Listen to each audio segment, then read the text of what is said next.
Hey, what's up everybody? This is Anthony from Anthony's Customs, and for this review we're looking at the Marvel Legends Ultimate Iceman figure, or X-Men Classics technically. This is the same Iceman as the one that looks just like it, but without the hair, without the headband, and without the armband. Exact same figure, exact same ice sled.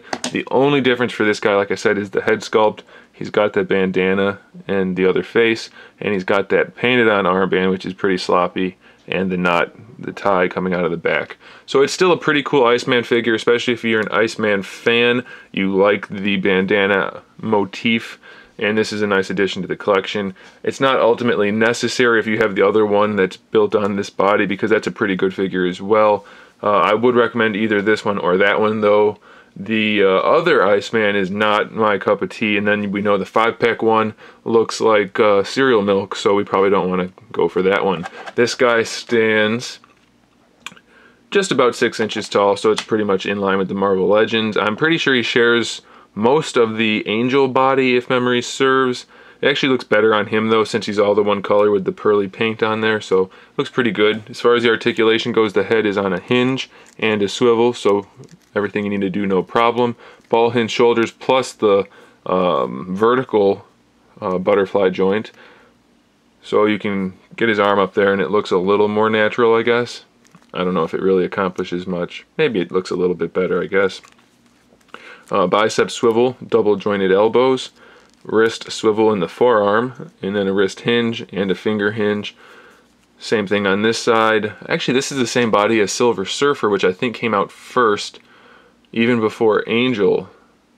So this is really Silver Surfer, and that's a Silver Surfer hand, I believe. That's why he's got that hand. His finger is yellow, I think simply because there's none of the blue or silver paint on there, and the clear plastic faded. You can see a bit of that fading going on up here, maybe. I can see it, maybe you can't on camera. I don't know.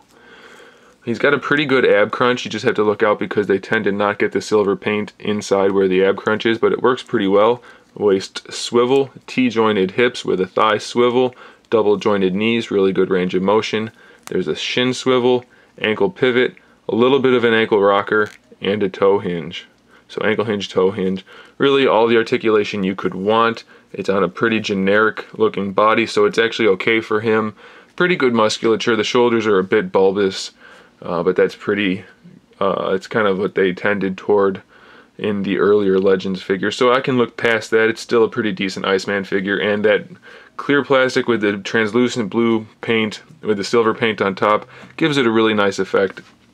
I do like it. They used kind of a baby blue for all of the joints, which looks okay. I think we would have been better off if they just went with the same clear plastic. But clear plastics tend to be fragile, so I'm guessing that's why they didn't do it. The headband and the armband both have kind of like a dry brush wash look to make it look like cloth, which works pretty well on the headband. The application of the X is okay there. The X is not as good there. It's just kind of sloppily done. No sculpt work at all.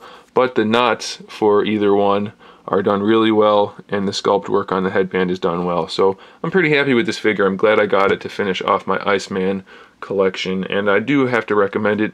Just try not to spend too much money on him, because he tends to go for a lot nowadays. Quickly, if you're not familiar with the ice sled, it has some wheels on it. You can kind of put his hands in there to make it look like he's shooting it, and then there are different places you can peg his feet. It's all made out of like a translucent blue plastic.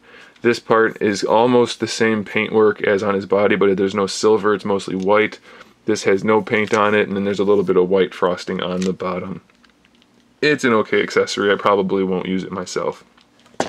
There it is, guys. Thanks for watching. Stay tuned for more figure reviews, custom figures, and other good stuff. And in the meantime, keep collecting.